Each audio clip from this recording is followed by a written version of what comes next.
Bonjour à tous. Eh bien, prenons un instant ce matin pour lire et méditer un passage du livre du ciel de Luisa Picaretta. Au nom du Père qui m'a créé, du Fils qui m'a sauvé et du Saint-Esprit qui me sanctifie. Amen. Jésus, je me plonge en toi dans ta divine volonté. Je m'unis à toi. Je m'identifie à toi. Je me fusionne en toi, je me consume en toi, je viens vraiment me plonger dans cet acte unique et éternel d'amour, dans le grand bain de ta divinité, de ta volonté, de ton humanité, de tout ce que tu es, de tous tes attributs divins. Et j'en profite pour plonger avec moi eh bien, toute l'humanité entière, tous les hommes de tous les temps, toutes les âmes du purgatoire, pour que vraiment toutes nos âmes puissent s'ouvrir à ton amour, à ta lumière, Seigneur. Remplis-nous, je te le demande pour moi, mais pour tous les hommes également. Vraiment, Seigneur, opère ton travail de purification dans nos cœurs. Sanctifie-nous, transforme-nous par ta présence. Viens vraiment retirer de nos âmes bien tout ce qui ne provient pas de toi, tout ce qui est laid, tout ce qui résulte de nos volontés propres. Retire tout, Seigneur, je t'en supplie. Viens vraiment et bien créer cet espace nécessaire pour vivre en chacun de nous, pour que vraiment nos âmes puissent être pour toi des refuges, des tabernacles d'amour et de consolation. Eh bien, si nous prenons ce temps ce matin pour toi, Seigneur, c'est vraiment pour te montrer que tu es important pour nous, que tu es notre pilier, notre bien, notre tout, que nous avons besoin de toi et que nous ne voulons plus t'offenser en chutant constamment dans toutes ces embûches opposées par les démons. Nous voulons te servir, nous voulons revenir à notre place d'enfant de Dieu, notre place eh bien, d'enfant de lumière. Alors, donne-nous les grâces, Seigneur. Seuls nous ne pouvons rien. Tu es vraiment le Tout-Puissant et toi, tu peux décider maintenant de déverser dans nos cœurs eh bien, ces grâces de l'abandon, que nous puissions aisément nous abandonner à chaque moment de nos journées eh bien, entre tes mains, que nous puissions eh bien, tout te donner, Seigneur, te faire confiance, jusque dans les épreuves, Seigneur, prendre tout comme venant de tes mains. Donne-nous vraiment cette grâce de pouvoir nous unir à toi avec confiance, cette union sanctifiante, Seigneur, cette vie dans ta divine volonté. Nous te la demandons et bien tous les jours, parce que vraiment nous la désirons. Regarde notre amour, regarde notre soif de toi, regarde vraiment nos intentions de nous unir. Eh bien dès le matin, nous sommes là et nous t'offrons nos journées. Et même si nous chutons, même si nous sommes misères, Seigneur, nous savons que tu vois notre intention d'amour et que même si nous t'offensons, Seigneur, eh bien tu nous donnes la grâce de revenir, de te demander pardon et de nous réexposer à cette lumière qui va venir nous sanctifier. Merci Seigneur pour tout ce que tu fais pour nous. Vraiment, merci infiniment. Nous te donnons nos humanités. Viens dans nos regards, viens dans nos paroles, viens dans nos mains, viens dans nos pas, viens dans nos battements de cœur, viens dans tous nos mouvements conscients et inconscients. Que tout puisse être offert pour toi, Seigneur, pour ta gloire, que tout puisse te glorifier vraiment, comme nous voudrions t'offrir comme des milliards d'actes d'amour à chacune des microsecondes de nos vies. Reçois tout, Seigneur, vraiment au nom de tous. Et que ces moments d'amour que nous prenons pour toi, que tous ces moments où nous te disons que nous avons besoin de toi, eh bien que tout cela puisse être offert vraiment au nom de tous. Et particulièrement au nom des âmes du purgatoire. Donc vraiment... c'est le mois, ce mois de novembre. Et bien vraiment que beaucoup d'âmes puissent être sauvées à chaque moment que nous prenons en union avec toi. Viens Seigneur, et viens maintenant bien, disposer nos cœurs, nos intelligences, pour que nous puissions bien, comprendre ce nouveau passage que tu nous donnes pour nous édifier. Vraiment, ce sont tes mots, tu les as bénis, et tu veux que chacun des mots puisse nous transformer, qu'il puisse vraiment bien, nous rapprocher davantage de toi, que notre amour pour toi puisse croître, et que vraiment nous nous désirions que cette union avec toi, que tout ce qu'il y a du monde bien, puisse perdre en importance, Seigneur. Alors vraiment, donne-en-nous la grâce et que tes paroles tombent dans de la bonne terre et puissent vraiment grandir, puissent vraiment être mises en pratique et te glorifier, Seigneur. Merci, Seigneur, avec tes propres remerciements et parle maintenant à travers ma bouche.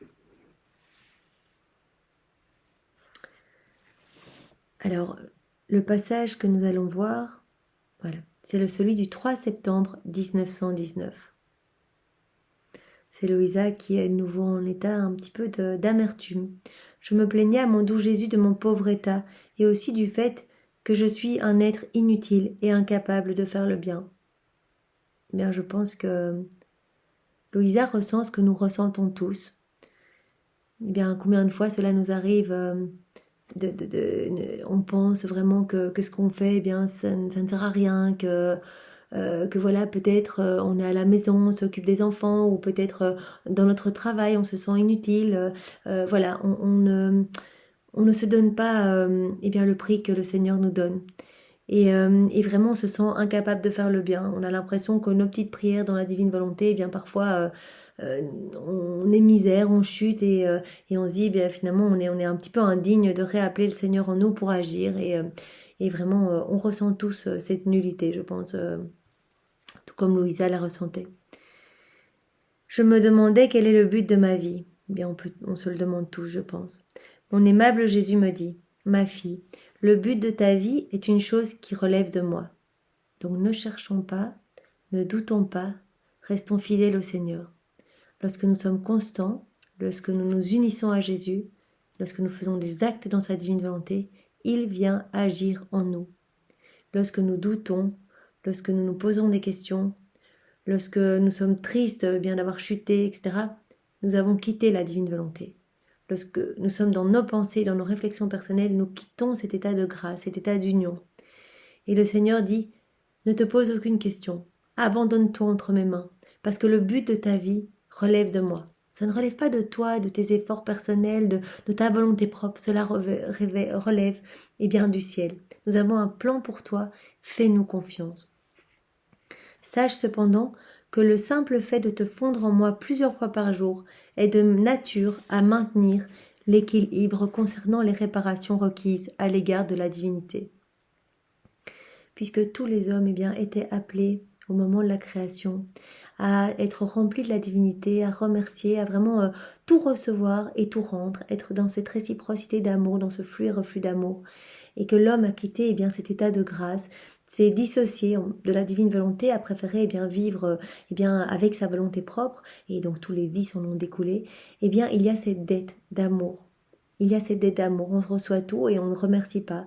On a l'impression que la nature nous est offerte comme ça, que finalement nous sommes les rois de la création, que tout s'obtient par notre volonté propre et nous mettons Dieu en dehors des écoles, en dehors de nos vies, en dehors des tribunaux, en dehors de tout finalement. Eh bien le Seigneur nous dit qu'il y a cette dette d'amour, de remerciement. Voilà, pour qu'il y ait à nouveau ce flux et reflux d'amour, il faut que quelqu'un paye cette dette. Jésus est venu sur la terre pour reconnecter tout ce qui était dissocié de la divine volonté. Tout ce que nous avions fait et tout ce que nous continuons à faire, voilà, il nous a vus à travers les siècles. Tout ce qui a été déconnecté de la divine volonté, il est venu tout reconnecter au prix de 1000 souffrances dans sa divinité, imposé par sa divinité à son humanité, mais aussi tout ce qu'il a souffert dans son humanité les 24 dernières heures de sa vie. Donc cette double passion a été terrible pour refaire nos vies et reconnecter toutes nos vies à la divine volonté. Donc il est vraiment venu pour rendre toute cette gloire que les hommes n'avaient pas donnée. Mais il voudrait continuer cela à travers nos humanités. Il nous appelle tous à nous unir à lui donner nos corps, voilà, c'est cela, donner son humanité. Jésus, je te donne tout ce que je suis et tu vas pouvoir venir prolonger ta vie en moi. Puisque toi, tu n'as plus de corps, tu vas pouvoir utiliser mes yeux, ma bouche, mes oreilles, mes mains, mes pas pour continuer, pour prolonger ta vie en moi et ainsi que tous les fruits que tu as gagnés au prix de toutes tes souffrances pour les hommes, pour le salut de chacun de nous, puissent être redistribués, remis en mouvement, que tous les fruits de ta rédemption puissent être à nouveau distribués dans toutes les âmes et que vraiment à travers cette union sanctifiante avec toi, la Trinité soit glorifiée à nouveau. Donc il dit à chaque fois, tu as l'impression que tu es inutile, que voilà, que ta vie, tu es à la maison ou tu fais des petites choses un petit peu du quotidien. Mais à chaque fois que tu t'unis à moi, cette union est tellement forte et c'est moi qui viens agir en toi. Tes actes ne sont plus des actes humains, ils deviennent des actes divins et éternels. Et ces actes sont complets. C'est-à-dire qu'ils vont donner à la Trinité toute la gloire qui lui est due, au nom de tous les hommes. Tous les honneurs, toutes les louanges, toutes les bénédictions, toutes les prières, tout ce qui n'est pas donné va pouvoir être donné par un acte fait dans la divine volonté. Un acte répare au nom de tous. Un acte fait par nous humainement ne vaut rien.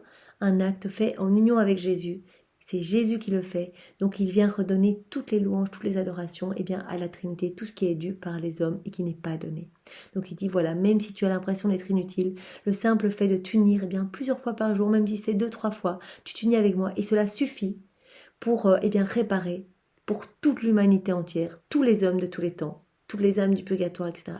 Donc c'est considérable. Nous avons entre nos mains, avec ce cadeau qui nous est offert, celui du prodige de la divine volonté, le prodige des prodiges, ce cadeau où Jésus vient s'installer dans nos cœurs, nous avons la vocation des plus grands missionnaires. Même si nous avons l'impression que notre vie est inutile, qu'on est seul chez nous, que sais-je, le simple fait de s'unir avec Jésus vient toucher tous les hommes, partout sur la terre, partout dans tous les continents, partout dans le passé, dans le futur. Donc c'est inimaginable ce que Jésus opère à partir de notre humanité quand nous lui donnons l'autorisation d'agir en nous, quand nous nous unissons à lui. Donc vous voyez, c'est ça qu'il dit à Louisa. Il dit, tu as l'impression d'être inutile, mais de toute façon, le but de ta vie ne relève pas de toi. Nous avons prévu, la Trinité a prévu un plan divin pour chacun de nos enfants et vraiment essayer de correspondre à ce plan divin pour vraiment resplendir de toute notre gloire. Le simple fait de vous unir à moi, vraiment, de vivre dans la divine volonté et d'unir toutes vos actions aux miennes, même si c'est quelques fois par jour, plusieurs fois par jour ici, c'est de la nature, c'est de nature à maintenir l'équilibre concernant les réparations requises à l'égard de la divinité. Cela va maintenir un équilibre, cela va remettre une harmonie entre le ciel et la terre. Parce que Dieu est offensé par toutes les iniquités, toutes les méchancetés, tous nos actes dissociés de la divine volonté, puisque ce n'est pas à cela que nous étions appelés. Il est triste. Ce n'est pas le plan divin de nous voir tous nous perdre dans les choses du monde, nous obscurcir. Il nous voit vraiment recouverts de manteaux d'ordures. Cela doit blesser son cœur, puisque nous sommes des enfants de lumière, nous avons été façonnés dans son amour. Cela doit blesser son cœur, qu'on rejette délibérément même le salut que Jésus est venu nous obtenir au prix de 1000 souffrances est rejeté. On ne croit pas en sa miséricorde, beaucoup d'hommes préfèrent se perdre, etc. Rejettent délibérément la lumière. Et Jésus, dans un immense amour, respecte la liberté de chacun. Quand nous nous unissons à la divine volonté, nous réparons pour toutes ces iniquités, tous ces manques de gratitude, toutes ces actions mauvaises, tous ces péchés, toutes ces noirceurs. Simplement en nous unissant plusieurs fois par jour à Jésus. En effet, seulement la personne qui sait se fondre en moi et me prendre comme principe de toutes ses actions peut au nom de chacun et de chaque chose maintenir l'équilibre concernant la gloire du Père et toutes les réparations requises.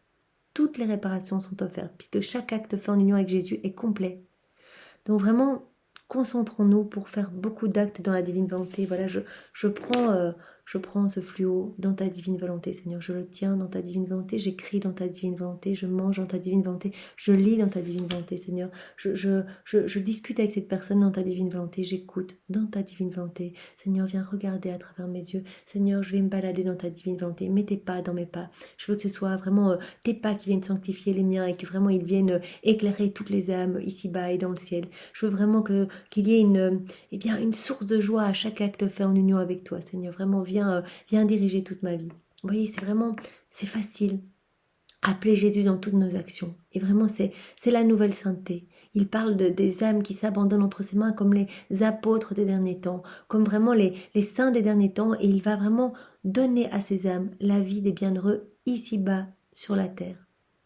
C'est inimaginable. Ce cadeau est tellement grand que nous ne pouvons faire que le désirer et que remercier, mais que remercier avec les propres remerciements de Jésus. Nous savons bien que tout ce que nous offrons à la Trinité, si nous l'offrons dans notre volonté propre, ça n'aura qu'une vertu humaine, aussi sainte soit-elle. Voilà, des personnes très pieuses, très saintes, qui offrent leur prière, ça n'aura qu'une vertu humaine, teintée de sa volonté propre, même si elles essayent de faire la volonté de Dieu.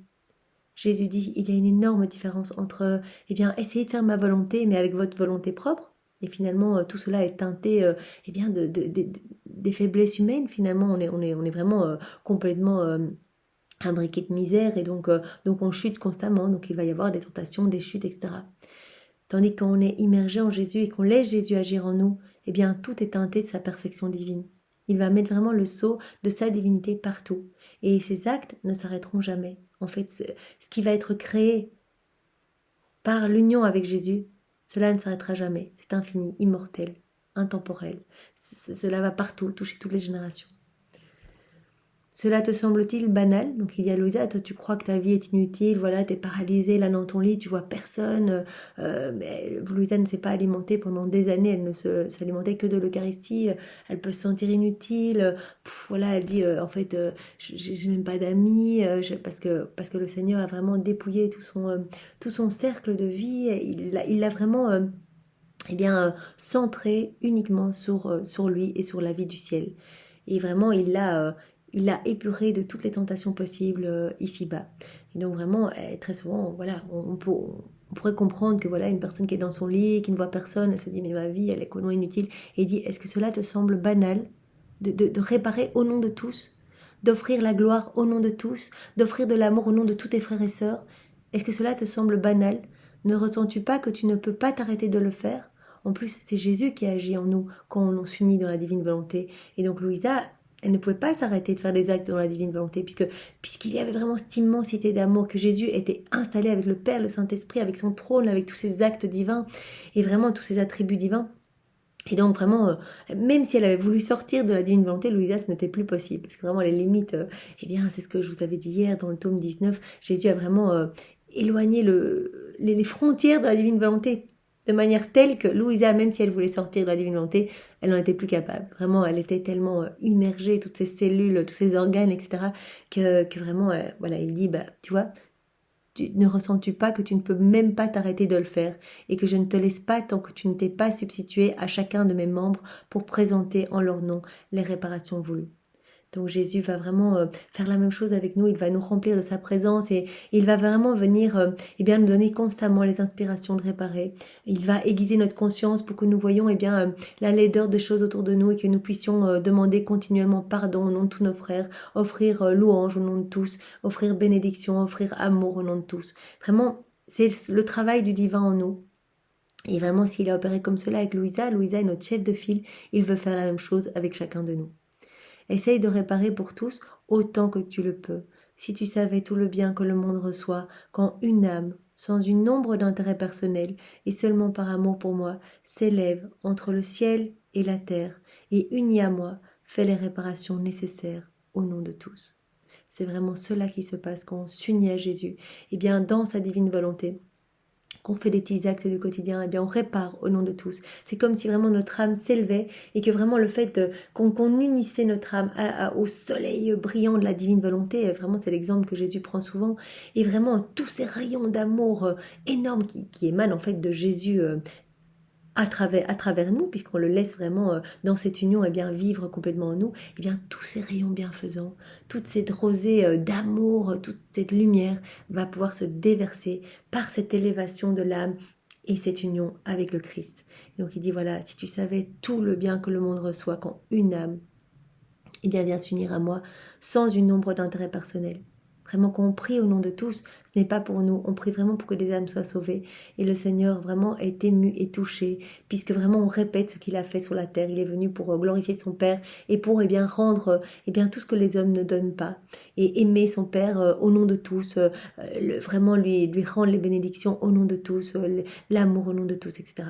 Donc vraiment, il est ému quand nous nous unissons à lui, que nous le laissons continuer ce qu'il faisait sur la terre à travers notre humanité. Donc c'est vraiment magnifique et Seigneur, donne-nous vraiment cette grâce de pouvoir te plaire, de pouvoir agir pour toi, par toi et en toi. Viens vraiment vivre dans nos cœurs, Seigneur, et ne nous permets plus de chuter. Garde-nous vraiment captifs dans ton divin cœur et que nous puissions être brûlés, vraiment brûlés par ton amour et que de toute façon, il n'y aura pas de retour possible. Une fois que qu'on a senti cet amour de Dieu, il n'y a plus de retour possible. Donc de toute façon, nous allons rester unis à toi, Seigneur. Mais vraiment, empêche-nous de chuter. Et aide-nous, vraiment, donne-nous les grâces de toujours revenir à toi après chacune de nos chutes. Sois loué, béni et glorifié, Jésus, dans ta divine volonté, avec ton amour, tes adorations, tes louanges, tes bénédictions, vraiment, et tes propres remerciements, au nom de tous. Au nom du Père et du Fils et du Saint-Esprit. Amen. Soyez tous bénis et passez une belle journée avec Jésus. Au revoir.